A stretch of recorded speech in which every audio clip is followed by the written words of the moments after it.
The 2023 WWE Draft is fast approaching. We've no idea who's going to be drafting. We've no idea how people are going to be drafted. We've no idea what is going to happen tonight. So I thought we would look back at previous drafts and rank every draft that has happened since the brand split in 2002. Welcome back, guys, to Fog Wrestling. Obviously, tonight, the WWE 2023 draft is happening on SmackDown, Part 1, then you get Part 2 on Raw. Now, over the years, the draft has been implemented in different styles.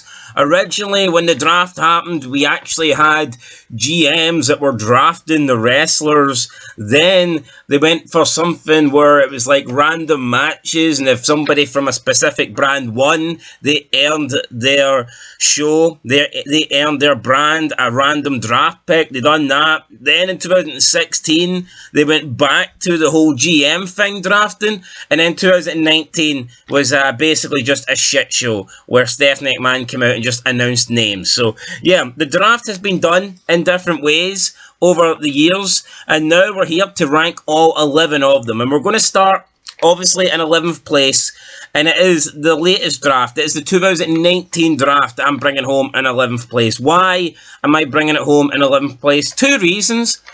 A, it is the latest draft, so therefore it was when wrestling was most dead. It was when the roster was at its worst.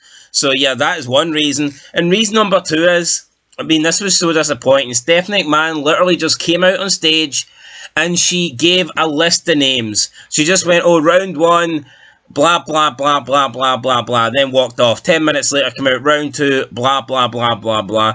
And it was like, it didn't even make any sense. The order of the picks were unbelievable. It's like you had fucking mid-carders being drafted in round one. You'd like Mustafa Ali and Cedric Alexander. Those guys were getting drafted before people that had held world titles, man. It was an absolute joke.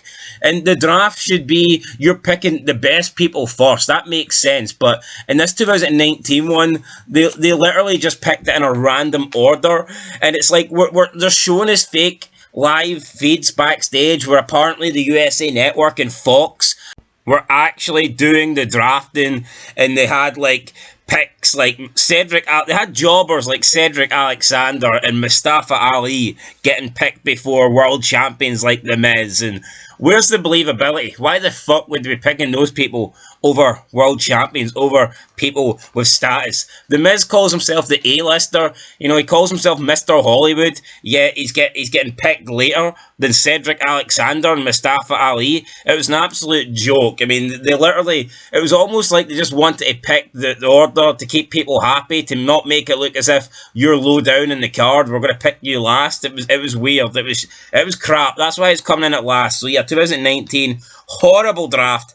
Easily the worst, in my opinion. Moving on to number 10, and we have the 2010 draft. Yes, we have the 2010 draft. Now, you might be thinking, how come I've skipped a couple of years? How come it wasn't the 2011? How come it wasn't the 2016? Well, I'll tell you why it was the 2010 draft, because absolutely nothing happened. There was nothing groundbreaking in the 2010 draft, and by this stage, they were having the draft on an annual basis, and it was just getting old.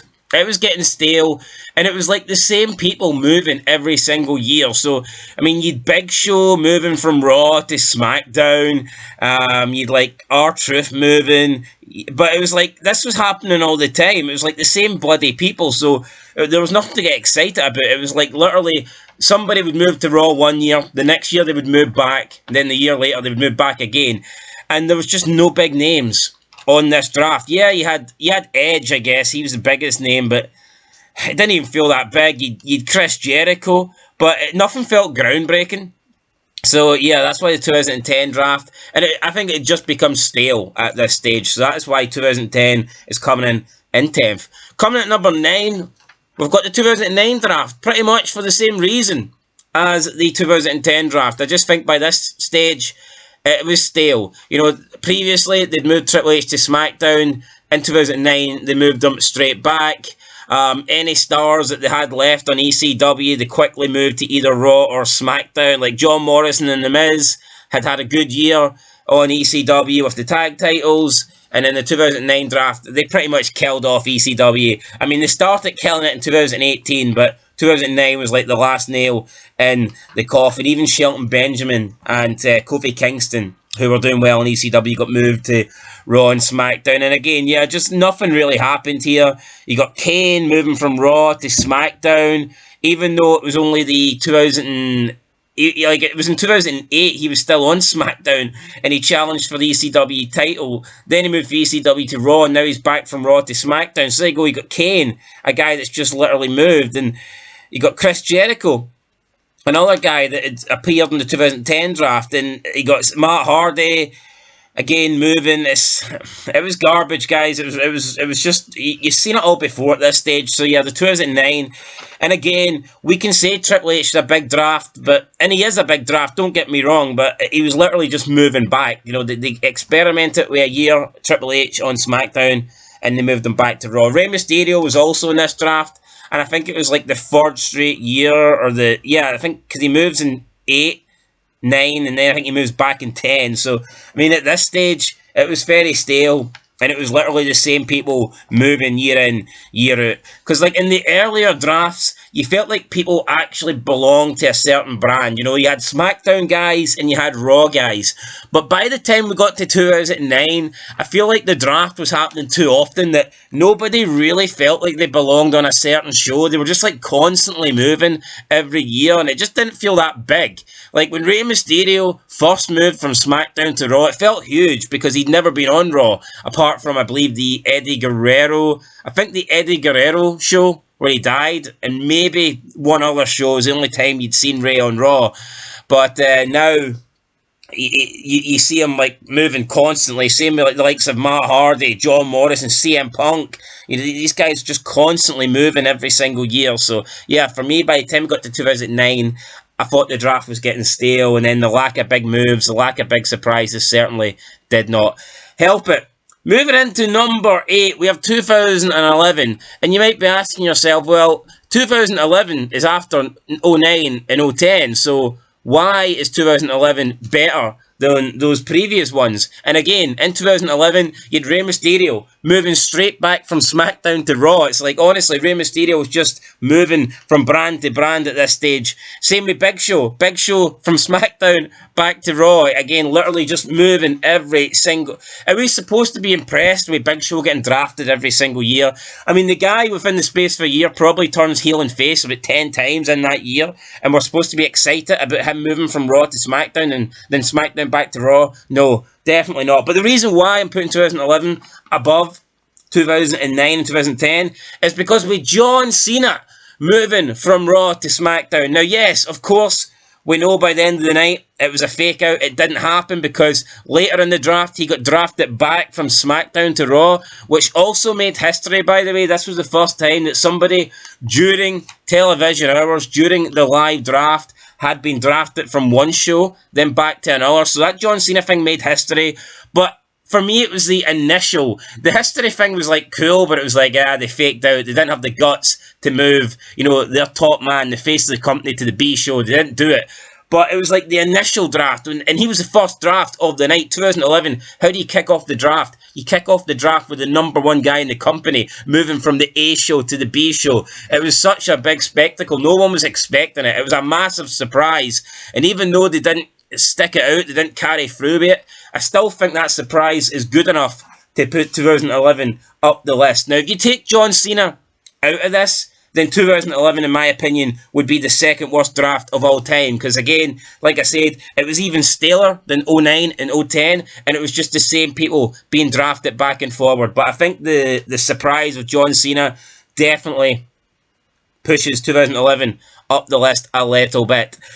Moving into number 7, I'm going to go with 2006. Now, 2006, it's a bit of a loophole. I mean, technically, there was a draft. However, the draft consisted of 2 picks. Now, don't get me wrong. The 2 picks were great. ECW General Manager Paul Heyman was allowed to draft one wrestler from each brand to start, obviously, the new ECW since it was coming back. He got 1 pick for Raw and 1 pick for SmackDown.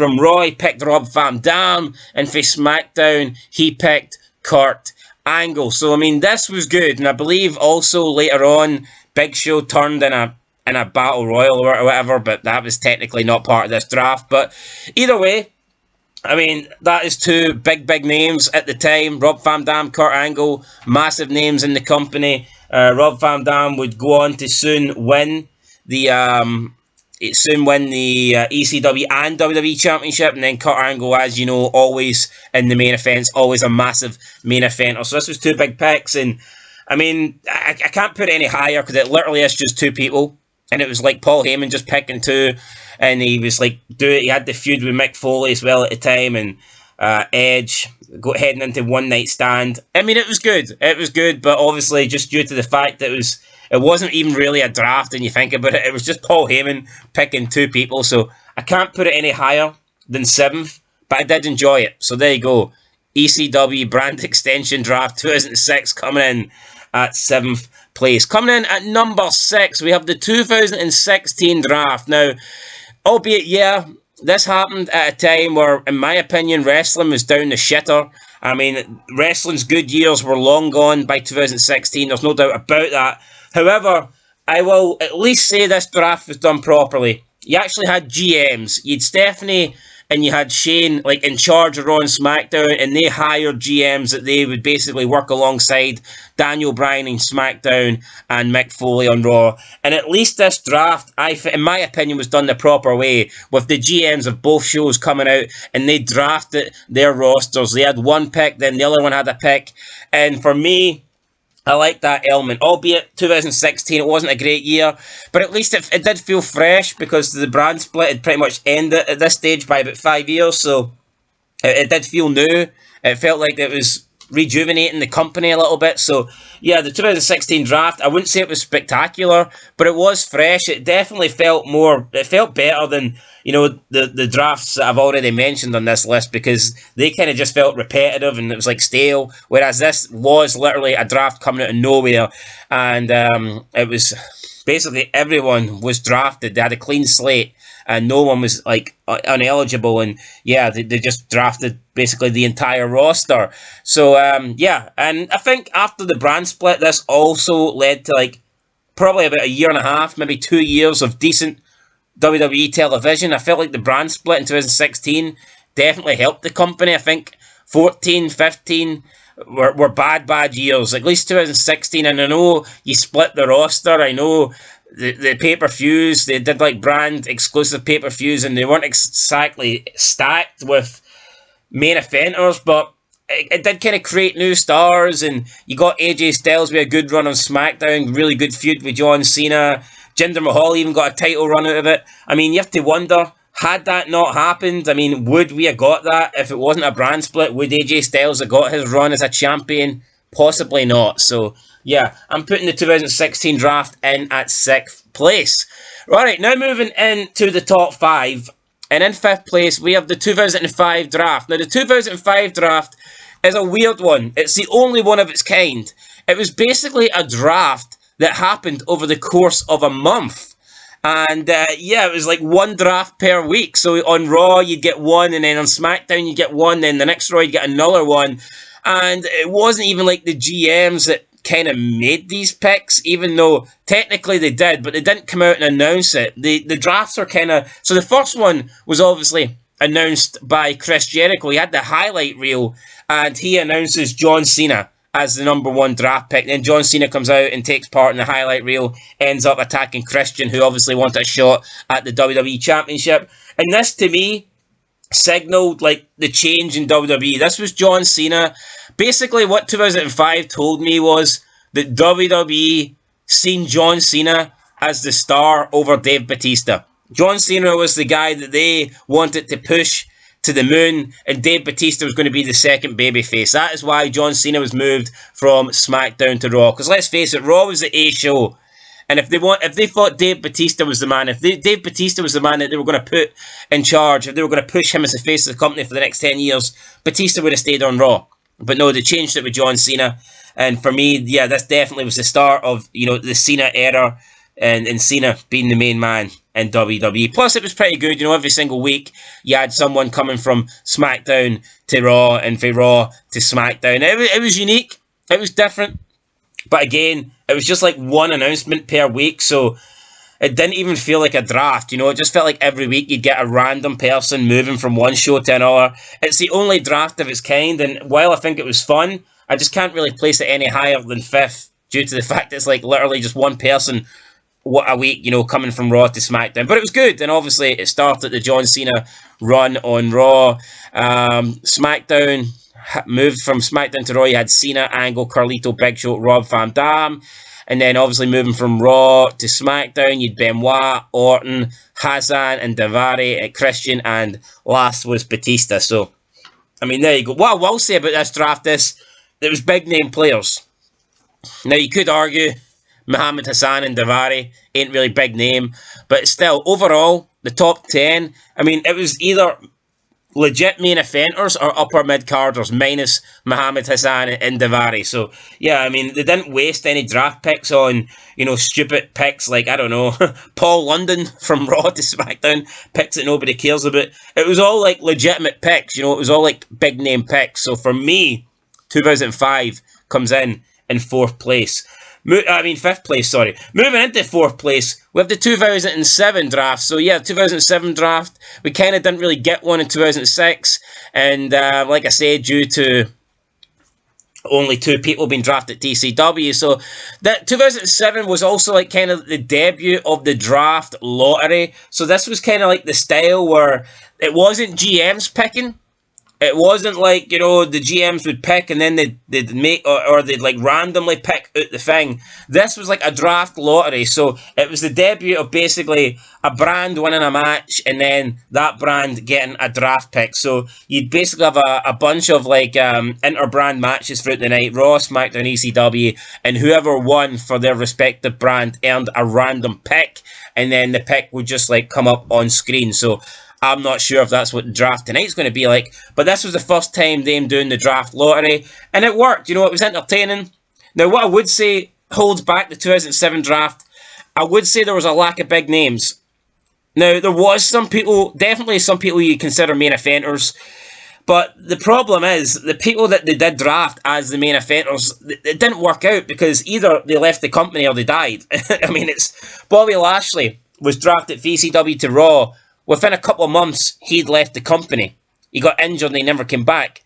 Chris Benoit got drafted to SmackDown TCW. He was supposed to be the main man on ECW, but he killed himself like a month later. And then we had Booker T, King Booker, moving from SmackDown to Raw. And again, after a couple of months, he left and ended up on TNA. So, I mean, while the draft was definitely the first of its kind, the draft lottery, looking at hindsight, the big names that were picked didn't even, you know, get a stint. They didn't even last on the new brand. So it kind of felt like this brand was non-existent because, like, after a couple months, all the big name drafts were essentially gone from the company. Which, I mean, I guess they could not predict that. They would never know that was going to happen. But looking back, I'm going to have to factor that in, and I can't see this getting any higher than 4th. But in my opinion, 4th is still pretty high in the list, so you can't complain. The 2007 draft, I definitely enjoyed it. It was fun, and yeah, it's coming in at 4th place. Moving into the podium spot, moving into number 3, we have the 2004 draft. So this was the second draft. This was also known as a draft lottery. Like, it was picked for random, but it was both Raw and SmackDown, both GMs, Paul Heyman and Eric Bischoff. They were on the stage, and they would, like, had, like, tumbrons, and they would, like, put their hand in and pick out a ball, and it would reveal a superstar. So everybody from the SmackDown roster was in Eric Bischoff's tumbler, and everybody for the Raw roster was in Paul Heyman's tumbler. Now, it was good. The interaction between Heyman and Bischoff was really good. We had them complaining to McMahon throughout the night. We had them throwing little jabs and digs at each other throughout the night, saying that their show was better and their show was the A brand, the dominant force, blah, blah, blah. So yeah, in terms of like the story, in terms of like the segments and the interaction and the promos and whatever between SmackDown and Raw and between Heyman and Bischoff, it was really good. I enjoyed it. However, what let this down was the lack of big names. The lack of big names. Here is the first 2 draft picks for each show. SmackDown got Rene Dupree and Mark Jindrad. Rene Dupree and Mark Jindrad. Raw got Shelton Benjamin and Nydia. So again, it's just not enough there to make you be like, holy shit.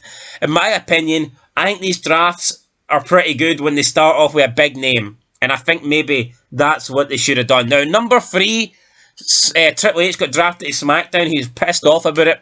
This broke up Evolution. However, back after the show, they did a trade.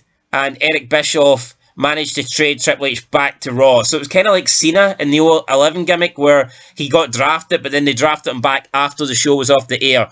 Which, again, was disappointing because Triple H was the big draft pick on this draft lottery, yet it didn't even materialise because he ended up getting drafted back to Monday Night Raw. So they kind of cheaped out on that one. You know, they made us believe that Triple H was getting moved when in reality he wasn't. So the biggest draft pick for Raw was Rob Van Dam.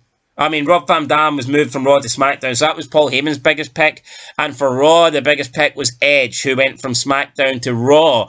But what was really interesting about this draft was actually the last selection. When we got to Raw, they had the last pick number 6.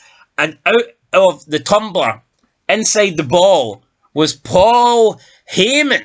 So yeah, Eric Bischoff drafted Paul Heyman. Paul Heyman then refused to work for Eric Bischoff, and he basically just quit on the spot and was no longer the GM of SmackDown. Paul Heyman had enough, and he was like, I ain't doing this, I quit. So that was like a moment where you really realised that here, anything can happen in this draft. It doesn't just belong to wrestlers. Like, you can legit draft a GM. And it was a great way, in my opinion, to write off Paul Heyman and for Paul Heyman to quit as SmackDown GM. A really creative way. And for that, it was a big shock, and I'm putting it third on the list. Moving into number 2, we have the 2008 draft. The reason why 2008 is number 2 is because I felt like probably, in terms of names, I felt like this was the biggest draft of all time. The amount of star power names that you had moving from show to show was insane. We started off with Rey Mysterio, which was a big shock, because Rey Mysterio, his entire career, had only been on SmackDown. He got moved to Raw. That was a shocker. Then we got Jeff Hardy moving from Raw to SmackDown. Then we got CM Punk moving from ECW to Raw. And then we get later down the list and we get Jim Ross. Holy shit, Jim Ross. Yes, the guy that has been partnered with the King for God knows how many years on Raw. He got moved from Raw to SmackDown. Then Michael Cole got moved from SmackDown to Raw. So they changed up the entire announce team here. This was crazy. And then the final pick, Triple H. Going from Raw to SmackDown. Triple H, a Raw guy. Undeniably a Raw guy. Never, ever did you see... Triple H is probably the one guy, maybe apart from Cena, that you did not expect to get drafted in the draft lottery. And he did. He moved to Raw. It was an absolute shocker. And yeah, we did not expect this. It was crazy. And it was what a way to end the draft. Triple H coming in at number 11, the last draft pick of the night. So yeah, there you go, guys. For me... The sheer amount of main eventers, the top talent that were moved in this draft, that is why I'm putting the 2008 draft. Plus, it was also good because we had McMahon doing the money giveaway thing during the night as well. So, yeah, 2008, I think, really, really good draft. But coming at number 1, it has to be the initial brand split. It has to be the 2002 draft when everybody weren't even allocated. You weren't allocated a show. And we had Ric Flair and Vince McMahon basically draft their top 10 picks live on TV. And then everybody else was a random draft lottery after the show on WWE.com. Oh, this was amazing. You had, obviously, McMahon with the first pick. He picked The Rock. Ric Flair picking The Taker. Then McMahon picks Angle. And... Ric Flair picks the Poison in the NWO, and then we got the breakup of the Dudley Boys, and we had both sets of guys trying to pick titles, and then the last pick, we have Ric Flair picking Lita, and yeah, for me, and the excitement, throughout the entire show, you're waiting, who's going to get picked next? You got McMahon coming out making a pick, then you have Ric Flair coming out making a pick. I thought the entire thing was great, and I think this is when the draft's at its best. When you've got 2 GMs, or 2 owners in this case, and they are picking their respective rosters. This is how, in my opinion, the draft should be done. Not that garbage in 2019 when Stephanie just came out and listed off a bunch of names. That was shit. This is how the draft should be done, guys. So there you go. That is it. That is me ranking all the entire WWE drafts in order. From last to first, we've got 2019, 2010, 2009, 2011, 2006, 2016, 2005, 2007, 2004, 2008, and of course, coming at number 1, we have 2002. That is my list, guys. Let me know what you think down below. Looking forward to the draft tonight. Cannot wait to see it. I'll catch you in the next one. And of course, until next time, peace.